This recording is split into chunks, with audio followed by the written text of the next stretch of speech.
भैँसी गोठालीको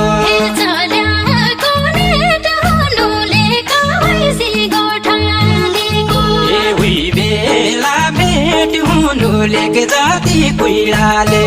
जेल्नु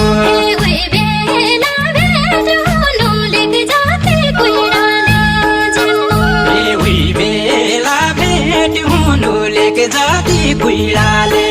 जेल्नु